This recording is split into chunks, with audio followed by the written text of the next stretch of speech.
Hello and welcome everyone to another episode of the Footy GameDay Squad show. I'm your host Cal, and joining me today I have a full team back. I've got Tom and I've got Kerm. Fellas, how are you this fine Tuesday evening? I'm good. I got the Suns Polar one, which can only mean one thing. We had a win this week, and a massive win it was. I'm sure we'll talk about it a bit later on, but I'm on cloud 9 right now. Yeah, I can imagine, mate. And me, I'm quite the opposite to you, of course, being a Swans fan. I definitely want to forget about that game. But I've just been focused on my Boston Celtics. We just tied the series up against the Milwaukee Bucks 2-2. Super excited about that.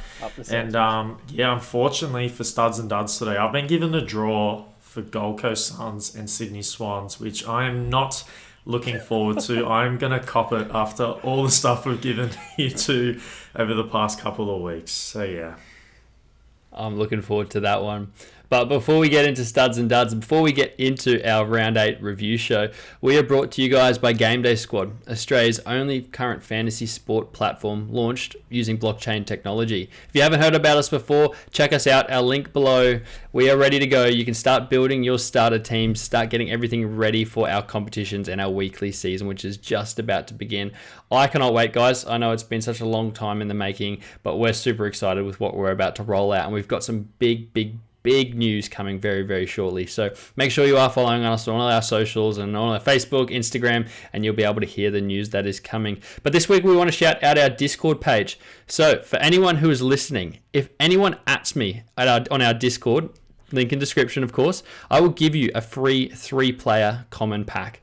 All you have to do, find me, message me. I don't care if it's one of the forums. I don't care if it's a direct message. If you hit me up, I will give you a free 3-player common pack. So the only thing is you have to post it and show me who you get in that pack, because we love opening packs here. Easy pack. Yeah, really easy pack. Just as a thank you for everyone who is watching this and also participating in our Discord. It will get me excited, Tom. I think we have to do another pack opening video soon, because we had so much fun despite our poor luck in our first one. But yeah, we're going to go. Imagine if we pulled something good. It'd be even better, hey? Yeah, well, I'll throw straight to you, Tom, because you can kick off this week's right and wrong segment. What did you get right and wrong for the week?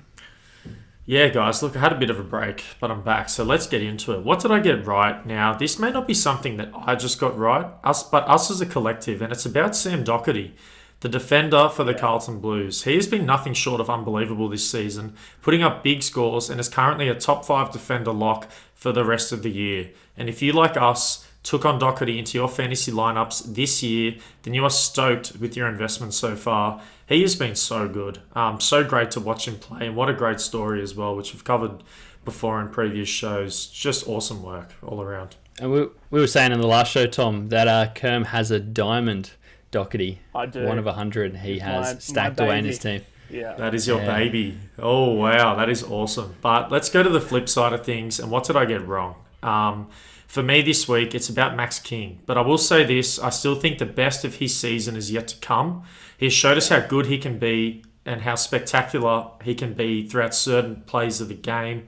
His length and athleticism is a mismatch and a problem for all defenses in the AFL, but he hasn't had his bounce back game that I was thinking he was going to have after kicking 7 behinds in round 6 against the GWS Giants, but it's coming, so stay strong with Max King. He is unreal, but right now he's not in the best form. Max King is a jet. He had a massive task on Stephen May. Stephen May's been absolutely unreal, another ex-Suns player. That hurts to see play so well. Probably be an All-Australian this year.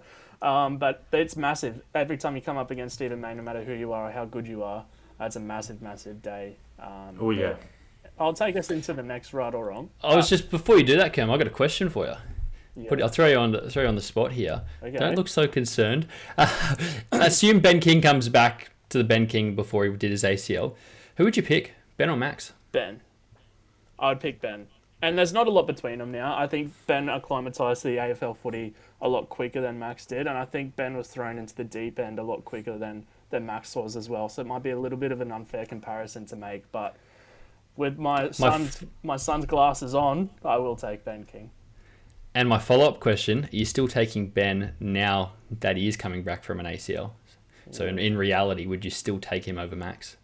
That's a tough question. Only time will tell, but I will give Ben King the benefit of the doubt. He is young, still super young, and insanely athletic. It's so incredible how athletic these two are, at how tall and how slight they are as people and players. But yeah, I'll give him the benefit of the doubt and take a punt on him. Yeah. Well, let us know in the comments below if you disagree and what your thoughts are on that. Sure But Cam, take it away. Yeah, get us into your right and wrong. Okay, so this time last week, I told you to hold on to Will Brodie, and he had a massive day. Against North Melbourne, albeit. He looked absolutely unreal. 37 disposals, 2 marks, 4 tackles, and just normal Will Brodie stuff. But on the contrary, what I got wrong is I failed to put Sean Darcy back into my rolling dream team, and he went bang as well. Like, absolutely demolished Cherry and Goldstein in the ruck. He had 42 hitouts and 17 disposals to go with it. So an absolute clinic in the ruck from Sean Darcy. And while Max Gawn had an absolute stinker as my starting ruckman, I should have put Sean Darcy back into that starting role. Man, Brayshaw and Darcy are a 1-2 punch if I have ever seen one. Both of them were unreal on the weekend, just playing off each other so well now. You're getting ahead. That's my start and nod game. You're stealing my words. We speak about them so much, we don't have much more to talk about them too, because they're always so good. So yeah, keep it for that, mate. Keep it for that.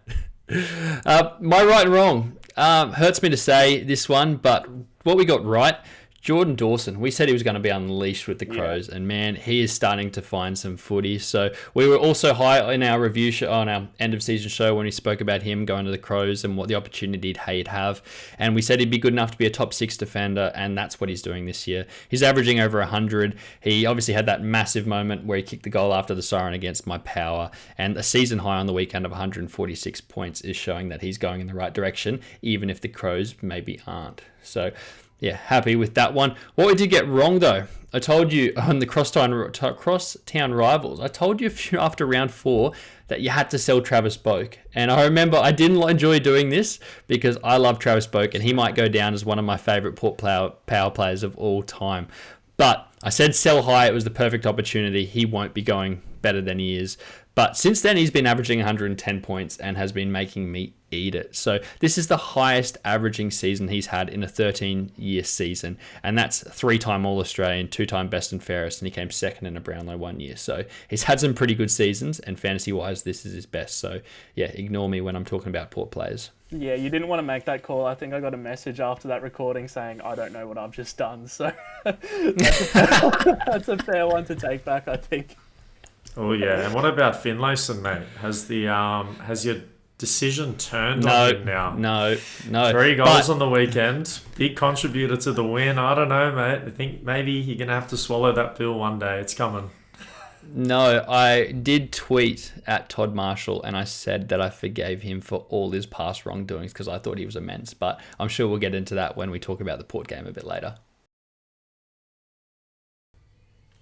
And we're back, and before we get into Studs and Duds, our favourite segment on the review show, I would say, if you could please leave a like on the video, subscribe to the channel. We just reached 100 subscribers, which is awesome. We're on the road to 200 already. We want to reach as many of you guys as possible. As Callum mentioned before, we have all of our links in the description for what GameDay Squad is about, our Discord, all of our socials. So go to there, check us out there as well. But let's get in to our Studs and Duds for this round. And I'm kicking it off here with the first game, and I know Callum's excited because it was his Port Power versus the Western Bulldogs, and this game was 86 to the Port Power, 69 to the Western Bulldogs. My start of this game is Callum's player that he wanted to sell a couple weeks ago. It is Travis Boak. And he was the Port Power's best player in this one by far. And in a much-needed win against the Bulldogs, the Port Power are finding their feet again. They're looking a lot better than the start of the season, that is for sure. Boak finished the game with a line of 13 kicks, 17 handballs, 3 marks, 6 tackles, a goal, and a behind as well. This gave him 125 GameDay Squad fantasy points. A great game from the workhorse midfielder who is on everyone's fantasy radar at the moment. And I'll get in. Including mine. I've put him back on there. We love that. But let's get into the dud on the flip side. And we're giving him a bit of raps over the past couple of weeks. just didn't have the game he was expecting. It's Josh Dunkley, after a fantastic run of stud performances. He just wasn't at his best throughout this contest. He finished with a game line of 8 kicks, 7 handballs, 3 marks, 4 tackles, and a goal to round it off. The Bulldogs are struggling through an easier part of their schedule for the season. How will they go when they are forced to face teams who are currently in the top 8? Because it's not looking too good. Worrying signs down at the kennel. Yeah, and may I just mention, sorry, I forgot, Dunkley finished with 77 GameDay Squad fantasy points. So not a terrible outing, just not his best. Yeah, we're putting him on that elite category, and that's not good enough for that. But hey, our love affair with him lasted a week and a half, so that's pretty good. I'll move on to game 2, as much as I'd love to sit and talk about game 1. The second Friday night game, which was weird, and Fremantle's first Friday night game in quite some time. I forget what it was, but I remember it was some outrageous date in London. It was the last time they played. Start of the game, it is Andrew Brayshaw. Like I said, I've run out of things to say about this guy. Do I need to say anything? Probably not, but I will because I love him. 154 GDS points was his second highest for the year. He's gone 8 for 8 over 100 points this year, which is wild. But because I knew I wouldn't have much to say with him, I wanted to also shout out Sean Darcy, like you were saying there before. Kerm, you stole that from me. 42 hitouts and his best GDS scoring game for the season. So, yeah, looking awesome with Will Brodie in there as well. They just got the rising star for the week. Man, it is a great time to be a Freo fan. Dud. Not a good time to be a North Melbourne fan. Dud is Jack Ziebell. I wanted to keep this blowtorch quite brief for here because he will be having another appearance later. So all I'm going to say is 6 kicks, 2 marks, 0 impact, and 43 GDS points. His worst game of the season. I will see you later, Jack Ziebell. I love that. 0 impact. What a stat to keep track of. Yeah. So I'll pass over to you. Cam, you got game 3. I do, and this is where Richmond took on Collingwood and beat them by 27 points, 113 to 86. And it's one of the Gold Coast alum, Tom Lynch, had a massive, massive day, kicking a bag of 6 goals, 25 disposals, 19 of those being kicks. He also had 11 marks to go with it, which took him to a massive 171 GDS fantasy points. The bloke is just on fire right now. I think we're going to talk about him a little bit later on as well. But he's got to be on some people's radar going forward because the form that he's in right now is an absolute joke. To tell me about it, and the one thing we had about him was coming up the ground, getting more disposals and kicks, and he did exactly this in this game. So great signs. Really good signs. Yeah.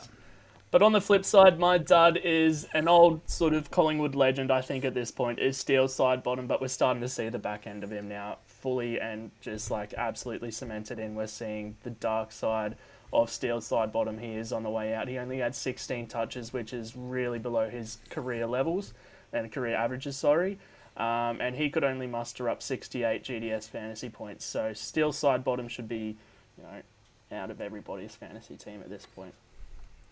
Yeah, big drop-off from last year. Yeah, massive drop-off. On to the game of the round. Tom, take us through it. Yeah, I can't wait for this one. Woo! Sydney Swans, 61. Gold Coast Suns, 75. The Suns pulled out the win in this one. In Sydney at the SCG. Mate. Start of the game, let's go. David Swallow, he was unreal in this outing, filling up his game line by contributing in so many different ways. Listen to this game line. 15 kicks, 9 handballs, 7 marks, 7 tackles, a goal, and a behind as well, contributing to 137 GameDay Squad fantasy points. Great game from Swallow, which helped the Suns knock off the Swans in a huge win for the club. So, Kerm, I'll say it. Well done. I'll give it to you. Thank you. I'll give it to you. They love that SCG, don't they? They've had a good record. Even last year, the Swans, when they were in good form, they went up to Gold Coast and got spanked. So, yeah. And quickly, interestingly enough, without Noah Anderson. Yeah. Laid out. Very interesting, hey? But the dart of the game, let's get into it. Now, there are a couple of candidates for this award, set part, whatever you want to call it. But I've gone with Tom Papley. He had 95 minutes. He played 95 minutes, of the total 124 available, and only finished with a game line of 6 kicks, 3 handballs, 2 marks, 0 tackles, and a goal. We need more out of him moving forward for sure, but with only just recently getting back into the lineup because of injury, expect a bounce back from him soon. He finished the game with 44 GameDay Squad fantasy points. Yeah, that team's a scary team with a Papley up and about, but yeah, just doesn't look like he's at the level. Because the Swans are playing really well. I remember my girlfriend is a Swans fan as well, and I was saying, who are they going to drop for him to come in? Because it wasn't an obvious choice, and yeah, how many more of these games till Papley finds himself back in the twos? We will see. Yeah, maybe not. Kerr's face is like, you're not dropping Papley. Yeah, don't drop Papley this weekend. I don't know if I agree with that. But... for me. Yep. Yeah, interesting. Game 5. So, I had this is the Giants versus the Sun game. So, I'm going to zag massively on this one this week, and it's going to come a bit of a surprise because he was actually the 4th highest scorer for the game.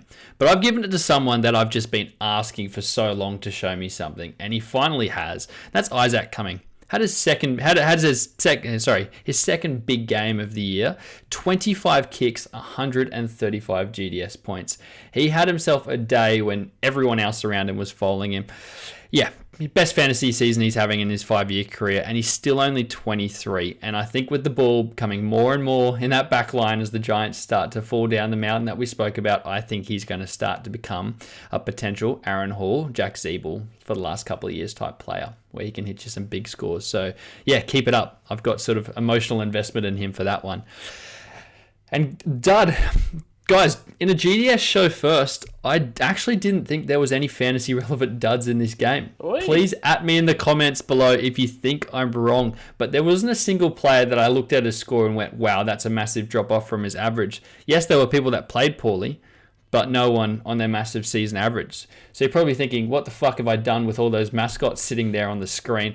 I've given it to the whole Giants team because I started watching this game really thinking that, hey, they could take it to the Cats. They can beat them there in Canberra, but it just wasn't a contest. And I ended up not watching them for the rest of like the second half because the game was just over. It got boring very quickly. So yeah, bit of a shame, but big dud to all the Giants organization at the moment. Cop that, the Giants. Absolute spray from hell of a mascot though. Yeah, I had fun. Mascots going around, yeah.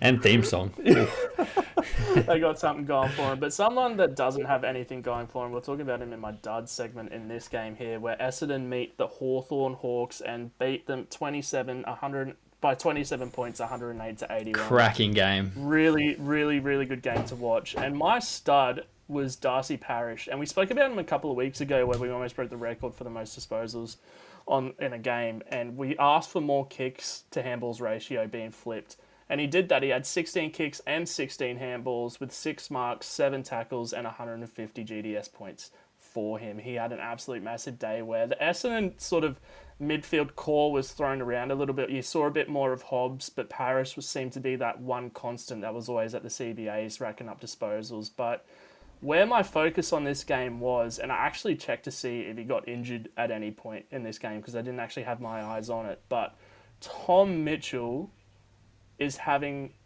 an absolutely disgusting fantasy year for someone that is as premium as an option as he is. And he could only muster up 59 fantasy points in this one where he only saw 14 touches of the ball. In seasons past, Tom Mitchell was getting that in a quarter. So for this sort of drop-off is just absolutely insane. And I can't put my finger on why this drop-off to such a drastic extent has happened. If you go back to the review show of the Hawthorn, you'll hear me tell exactly why I thought it would happen.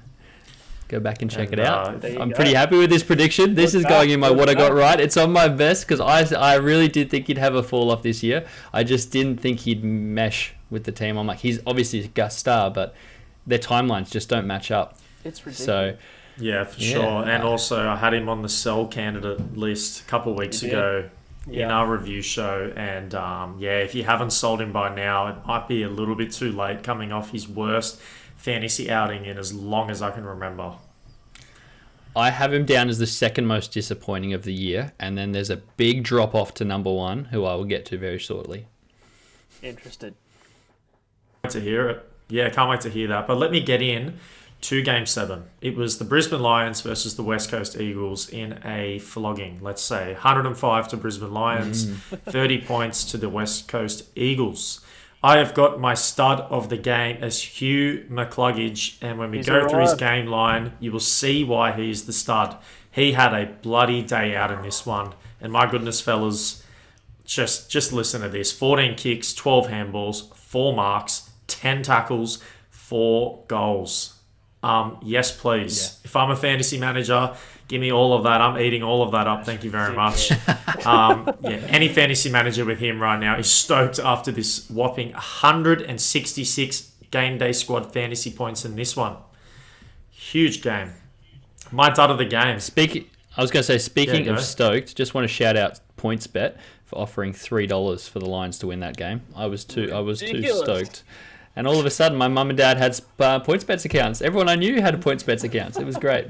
Gamble responsibly, guys. Dud. The dud goes to PointsBet for putting... Nah, I'm only joking. For this one... That would have been so good. Yeah, I didn't pick a dud. Quite similar to Callum with his GWS review. Look, West Coast are down bad, and I couldn't. Game Day Squad second. Yeah, look, I couldn't really see anyone on the team that, as you mentioned, played really, really bad or really off their average. West Coast were just never going to be in this contest. I think everyone knew that from the ball up at the start of the game. They're just undermanned, and considering the score line and the players, getting some rest late and also not going too hard and no real intent to play towards the end, I'm making the call for no dud in this one. Tough day in the office for West Coast.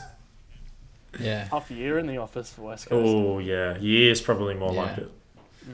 Yeah. I'm very, very excited to see where they finish up at the end of the year and what direction they go, because they're in such an interesting spot. But we're going to talk about the now, and I'm going to talk about the Melbourne St Kilda game for my Game 8. And cheeky 165 points for Ed Langdon, if you don't mind. This guy had himself a day. And yeah, there's some pretty big performers there, but he was head and shoulders the best player on the ground, in my opinion. 23 kicks, 16 handballs, and like I said, highest score in the game.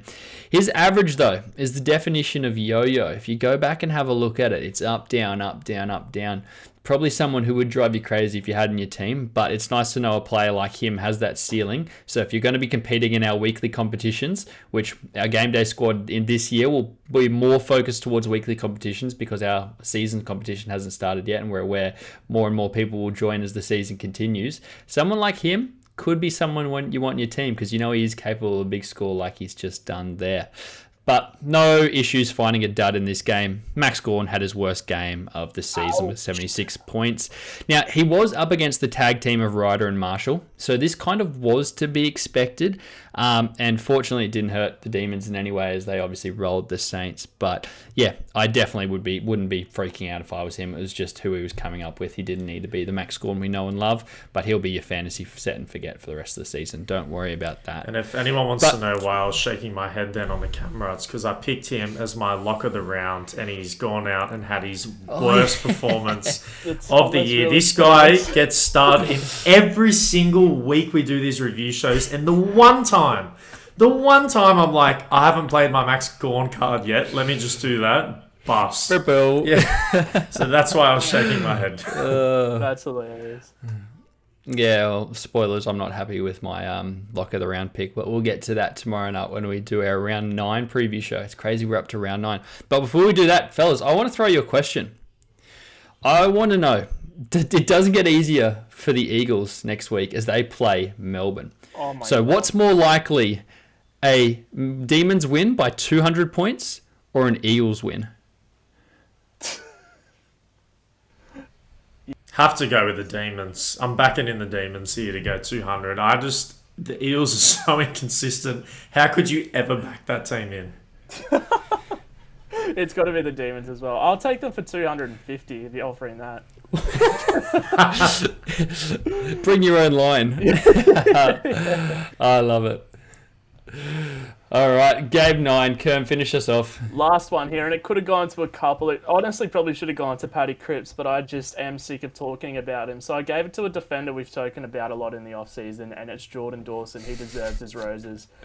He had a big day, 154 GDS fantasy points, 30 touches. He had a really good goal, 23 kicks in normal Jordan Dawson fashion, 7 handballs, 10 marks, and 3 tackles. Just a really good day. Did in that role Charlie just get snubbed out of his one start opportunity for the year? Can we go back where you said you get sick of talking about Patrick Cripps? I'm sick of talking about Patrick Cripps.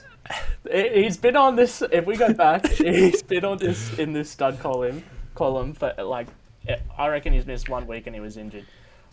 Which does bring up a good reminder where I did say I am going to get the cumulative ones. Yep. It is on my to-do list. I've got more pressing things. I'm making a promise it will be here this time next week. Oy. So I'm sure if any diehard GDS fans, our early fans that are keeping track, you might know. But yeah, I'm very curious to actually find out who it is.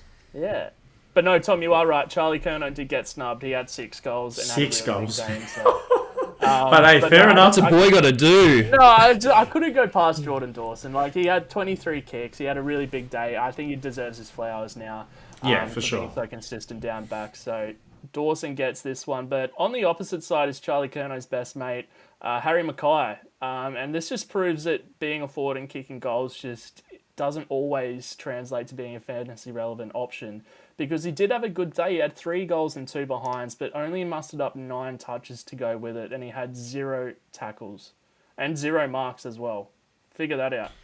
That 0 tackles, 0 marks is now 2 weeks in a row, if I'm not mistaken, from Harry Mackay, which is super uncharacteristic. I think it just looks like it's an effort thing, right? Like if you're out there and you have intent and you want to get a mark or a tackle, you will get one throughout the game. His head's not in the right place right now, for sure.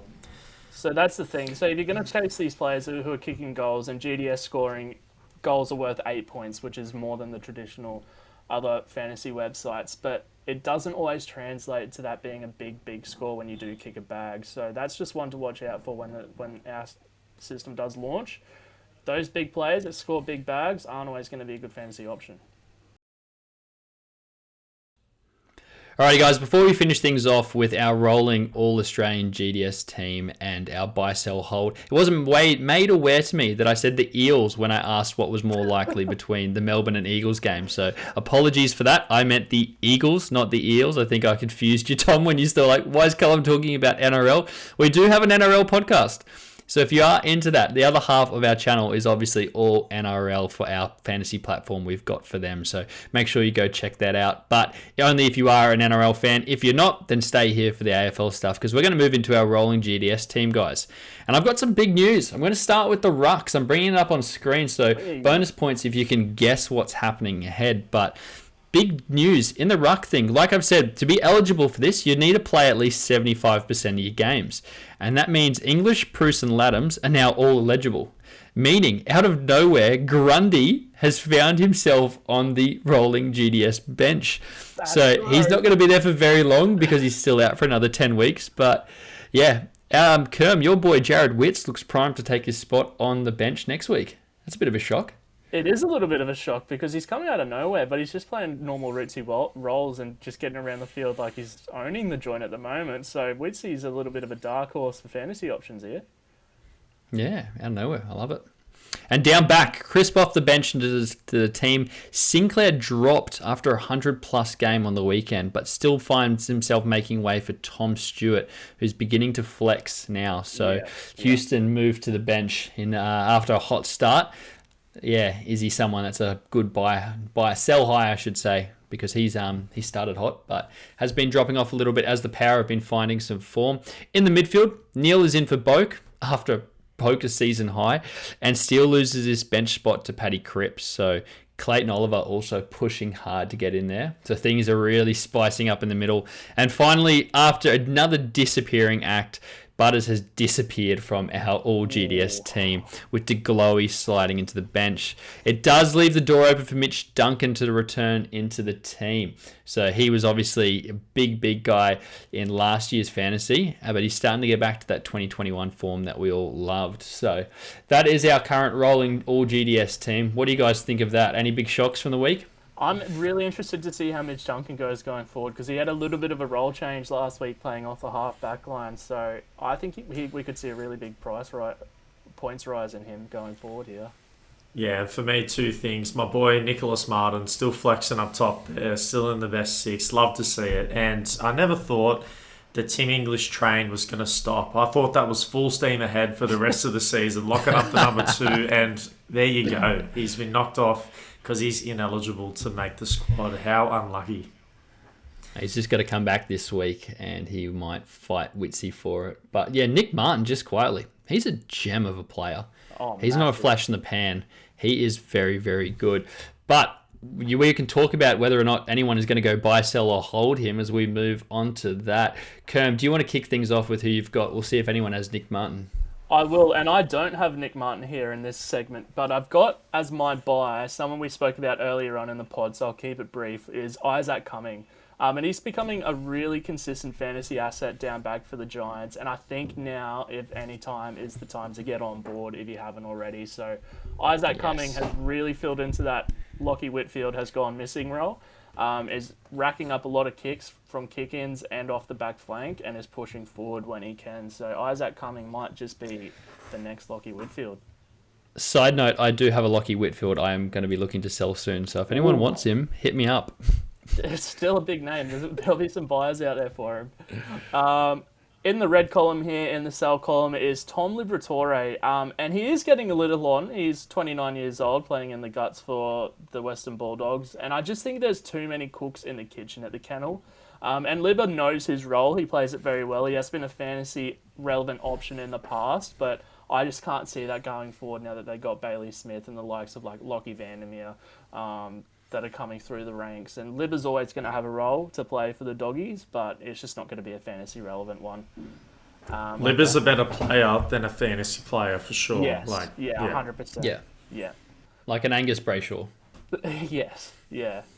And my hold is Jordan De Goey, and I understand so far he's been a little bit inconsistent, and he's been, there's only been a handful of forwards that have been consistent, I think. I think it's been a terrible year outside for the Rucks. A terrible year for the forwards consistency-wise, but I just think that he does have the talent and the opportunity now to go in and make a name for himself as a fantasy stud, as a forward. So I'm going to hold on to De Goey for the next few weeks and see where that takes me. Yeah, I really love that pick. I had the same pick a couple of weeks ago as well. I still think we have the best to see from De Goey, and he has the chance and the opportunity to do that. And why wouldn't you hold on to him? Because he's talented and he's shown us how good he can be. So I love that from you. Yeah, I like those this week. It's good. But let me get into mine, hey. Buy, sell, and hold. My buy this week is Dyson Heppel. And this is a person that we gave a lot of slander to at the start of the year. And he didn't come out too good at all. But hear me out. Okay, guys. If you're looking for a cheaper option to fill in or complete your defenders, then Heppel might be the exact person you're looking for. He was a top 5 fantasy defender last year and has seen to step up his play in recent weeks, getting above the 100 GameDay Squad fantasy points per game in 3 of his last 4 outings. He's in some serious form, and it may be now or never to try to buy low on a player like Dyson Heppel for the rest of the year. I love this. A bit of money ball. Yeah, I do like it too, especially with Jordan Ridley being trash. This could be a good buy. And you can get him on the low now, like Pete, not too much noise about him. He's just doing his work quietly, getting through game in and game out. I think it's a great chance to see what you can do and try to get him. Absolutely. Sell, and sticking with Essendon players, I'm going to do so. It's Dylan Shield, and he is a must-sell player. The only problem is I'm not sure what value you're going to get from a player like Shield at the moment. He is not having a good season. He was nearly completely dropped from the team. He's not playing good at all, and his fantasy numbers are even worse. And especially for a midfielder, he is currently not playable in any fantasy lineups. If you have him and you can try to get any value for a player like him, you might want to target some youngsters from the draft this year or years prior who people are maybe forgetting about and that haven't erupted onto the scene quite yet, and see if you can pull off anything. Because my goodness, if I had a Dylan Shield legend card right now, I would be considering quick selling that. For sure. Here's an option, Yeah, you'd be filthy. Because give it to us. His name's going to be on the trade market for sure. He's going to be one of the biggest names on the trade market going forward. Say he ends up on like a West Coast or a North Melbourne or back at GWS, someone who needs that star midfielder, or big name midfielder, I should say. I'm not sure if Dylan Shield is a star anymore. But he's going to earn big money no matter where he goes because of his name. If he ends up at a hungry club like that who is screaming for a player to come and get possessions, do you buy low now and hope that he ends up somewhere like that? And this is why we love GameDay Squad. Yeah. Because you can think about this from so many different ways. You can look at your team and you can put your beliefs into your team and put your money where your mouth is. I can't wait for our platform to be fully launched, guys. I cannot wait. Bit of food for thought for the listeners out there. See what you think. I know we're biased, but we're going to have some fun. Absolutely, absolutely. And let me wrap this up with my hold player, and it's Tom Mitchell. And it's contradicting because he was my sell player a couple of weeks ago, but just hear me out here, guys. And the reason you don't want to be selling Tom Mitchell right now is that because I said before, he is coming off his worst fantasy outing that he has had, and I can't tell you how long. You're going to have to go through the stat sheet there and figure it out. It could be years. We could be looking at his first year in the league. Like, it is ridiculous. It was poor. What is it? He was poor. Oh, yeah. He was very poor. Could not find the footy. Not just fantasy-wise, yeah. Just it wasn't a Chad Wingard where he had 10 touches but created 6 goals. Yeah. It was just 10 touches, just zero impact. Real Jack Ziebell type operator. Yeah, exactly right. And I guess the only reason is that if you sell him now, you're not going to get the value that you want from him coming off one of his worst weeks that he's had. He's a player that just hold on to him for a couple of more weeks and maybe wait for a respectable run of games from him where he's cracking that 90 to 100 mark and then pull the trigger on a player like Tom Mitchell trying to sell him. I like it. I do like that. Nice justification there. Yeah, and I'll finish things off for the review show, guys.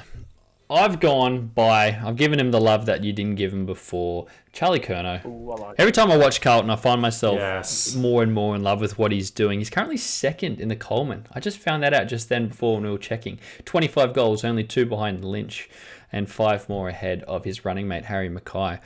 But I just want to get my hands on a Charlie Curnow card because he's starting to really cook. Key forwards aren't traditionally a fantasy player that we spoke about, but if you can get your hands on a diamond card or that legend one that you can see there, that nice red one with a 1.5 or a 1.4, all of a sudden they do start becoming very relevant, and that's the type of guy I want in. And a massive score of 160 on the weekend just shows you how good he can be. So please, I hope I can pack him. Any danger of Curnow kicking a drop punt as well? I swear this guy, every time he kicks the footy, doesn't need it. It's a snap or a nana. He loves it, eh?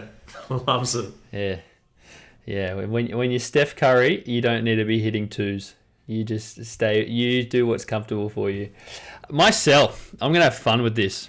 So, I've got the definition of flogging a dead horse, but if there's anyone that in the fantasy game that needs to hear this, that still has Jack Ziebell, my God, what are you doing? Sell him and sell him quickly. Pause the video and go get it done. I did some research. There's 138,000 AFL fantasy teams. 3% still have him. That's 4,000 people that still have Jack Ziebell in your team. So please think about the choices that you're making when it comes to this guy. I can't think of a fantasy player that's had a bigger drop-off than this guy has had. Last year, elite defender in the game. Now someone that you don't even want anyone near. You wouldn't even take your legend card. He wouldn't be putting in your team. So yeah, I've got it pretty simply there, nice and simple for those 4,000 people because they're clearly not getting the message before. They've already deleted rid of him. I'm convinced they've already deleted the app and they've given up because we've all put him here now, so there's no excuse. I don't care if you have deleted the app. Go back, download it, get rid of him. He doesn't deserve to be in the team. Just get rid of him. This is the last time I'll be talking about Jack Ziebell. I make that promise because, I feel like I'm hating on him a bit, but I just wanted to make that super clear because, my God, he was poor on the weekend. What is going on? It's just terrible. And he's been a legend of the club. He's respect where it's due, but nah, not for fantasy this year. Not for fantasy. That's what we're doing. And we are putting our fantasy hats on, so please, North fans, don't get too upset. I do like him as a person, but geez. And guys, my hold for the week. Tommy Lynch, we were speaking about him before and whether he was hitting some form, but 13 goals in 2 weeks is 2008 Buddy type of form.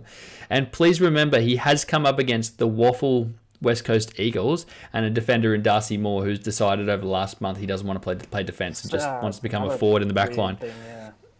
Not a fantasy relevant person, so we're not going to speak about him here, but very weird. So we have been pretty harsh on him, and I haven't just been doing that to support your mental health, Kerm. I have genuinely been harsh because there are times where he should have been better. But he's got some winnable games against the Bombers and Hawks, and then he's got a test against the Swans before the bye. So I'd want to be holding out just to see, is this the real Tom Lynch, or is this just a flash in the pan against some pretty awful opposition? I like that. You can't ignore it at this point that he can be a fantasy option going forward, but it is more safe just to hold and see where he's going to be in the next week. And can we just go back to a comment that Callum made before? Ladies and gentlemen, never compare Charlie Cornrow to Steph Curry again. Ever. Cornrow. I can't even say his name properly. Like, I'm still thinking about how you just compared him This podcast, man. to Stephen Curry.